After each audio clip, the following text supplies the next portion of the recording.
This is Mitali. Welcome back to evidyarthi.in। चलिए start करते हैं अपने नेक्स्ट पार्ट के साथ। अब we have the different type of questions now.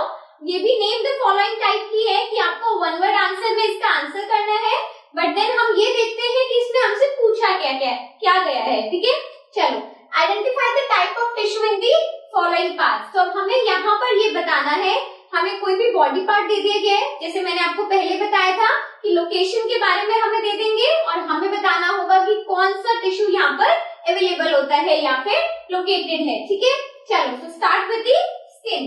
First में हमसे स्किन पूछा गया है, तो स्किन के लिए हमें पता है इट शुड बी एपिथेलियल, लेकिन एपिथेलियल के भी कुछ काइंड होते हैं, हमने उसके टाइप पढ़े हैं। सो टू बी प्रिसाइज, अगर हमें एग्जैक्टली बताना है, so it should be stratified squamous epithelial tissue। ठीक है, चलिए next is the bark of a tree। अब bark of the tree में हमने ये पढ़ा है कि किस तरीके से there is a change, कि जब हमारा ट्री ओल्ड होता है तो कैसे आपके एपिथेलियल टिश्यू में जो एपिडर्मिस होता है हमारे प्लांट का वो चेंज होती है and it will turn into the secondary meristem. ठीक है, तो यहाँ पर bark of a tree या फिर कॉक में हमें क्या मिलता है, सेकेंडरी मेरिस्टेम टिश्यू। ओके, चलिए नेक्स्ट मूव करते हैं हमारे बोन में। बोन भी वेरी वेल नो कि बोन का कनेक्शन हमारी पूरी बॉडी के साथ it is a connective, yes connection की बात कर रहे थे ना, so it is a connective tissue. ठीक है, चलिए आगे मूव करते हैं। Lining of kidney tubules. तो किडनी ट्यूब्यूल्स की जो लाइनिंग है, ऑब्वियसली बात है जब भी हम लाइनिंग की बात करते हैं, प्रोटेक्टिव लेयर की बात करते हैं, तो वहां पर कोई ना कोई एपिडर्मिस तो जरूर है, एपिथेलियल लेयर जरूर है वहां पर। ठीक है, तो कौन सा है यहाँ पर, this is cuboidal epithelium tissue. So we have started in the epithelium tissue कि हमारे पास बहुत सारे स्ट्रैटिफाइड हो गया, ट्यूबॉइडल हो गया, इस टाइप के हमने कुछ 3 से 4 टाइप के अपने एपिथेलियम टिश्यू के बारे में पढ़ा है। तो आपको जब भी कोई टिश्यूज आप प्रिपेयर करेंगे, जैसे आप हमारी बाकी वीडियोस में भी देख सकते हैं, जब भी हमने एनिमल टिश्यूज को डिस्कस किया है, एक एक टाइप को हमने पार्ट्स के साथ डिस्कस किया है कि कौन से पार्ट पे कौन सा टिश्यू इसका कौन सा टाइप अवेलेबल होता है। ठीक है, तो उसी तरीके से आप उन वीडियोस को देख सकते हो और वहां से आपको इजीली सारा मैटर मिल जाएगा। ठीक है, अदरवाइज जो हमारी बुक के साइजेस है उसमें जो क्वेश्चंस गिवन है वो ऑलरेडी हम कवर अप कर रहे हैं। ठीक है, तो लाइनिंग ऑफ किडनी ट्यूब्यूल्स में आपको कौन सा मिलेगा, ट्यूबॉइडल एपिथेलियम टिश्यू। ठीक है, चलिए moving on to the next. अब यहाँ पर जितने भी थे हमारे पास जनरली bark ऑफ ट्री को छोड़ के बाकी हमारे एनिमल टिश्यूज की बात कर रहे थे। अगर हम यहाँ पे देखें वेस्कुलर बंडल, वेस्कुलर बंडल किससे होता है, हमारा जो कनेक्टिंग टिश्यू था प्लांट्स में, so this is the complex permanent tissue.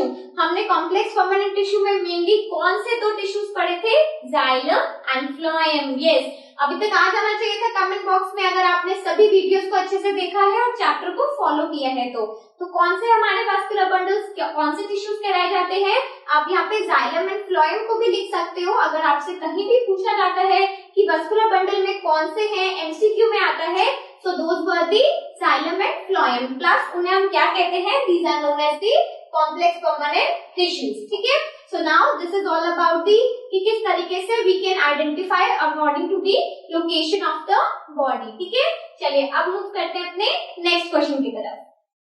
चलिए दोस्तों मूव करते हैं अपने नेक्स्ट क्वेश्चन के साथ। अब क्या है हमारा question number 12, name the regions in which parenchyma tissue is present. तो यहाँ पर हमसे एक पर्टिकुलर पेरेन्किमा टिश्यू के बारे में पूछ लिया है कि कहाँ पर इसका लोकेशन है और अगर डिफरेंट पार्ट्स में ये मिलता है तो क्या बोला जाता है। ठीक है, तो यहाँ पर इसमें कुछ इंपॉर्टेंट टर्म्स हैं जो हमसे पूछी जा सकती हैं और जिसे हमें याद भी रखना है। तो एक बार देखते हैं अपने आंसर के साथ।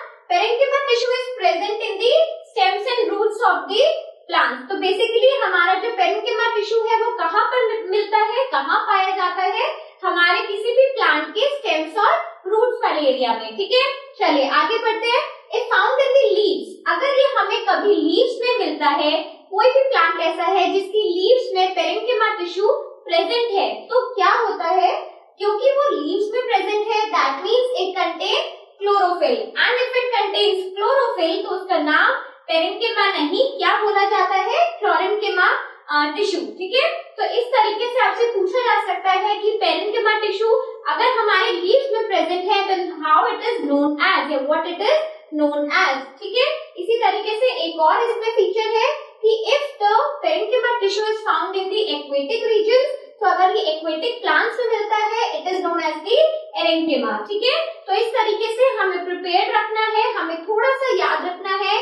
क्या ध्यान देने वाली चीज है कि हमारा जो पेरेंकिमा टिश्यू है वो डिफरेंट स्ट्रक्चर्स में हमें मिल जाता है। जनरली वो कहाँ पाया जाता है, स्टेम्स और रूट्स में हुआ, लेकिन अगर उसका लोकेशन चेंज होता है तो उसी के हिसाब से उसके नाम में भी फर्क आ जाता है, ठीक है। अगर वो लैंड प्लांट्स पे ना होकर एक्वेटिक प्लांट्स में हमें मिल रहा है तो we will call it as aerenchyma, ठीक है। इसी तरीके से अगर वो हमें स्टेम्स या रूट्स में ना मिलके लीव्स में पाया जा रहा है तो क्योंकि वो कंटेन करता है क्लोरोफिल, इसलिए वो क्या कहलाया जाएगा, फ्लोरेंकिमा, ठीक है। तो चलिए, I hope you have understood. Now move on to the next question. Stay tuned with us and up till then bye.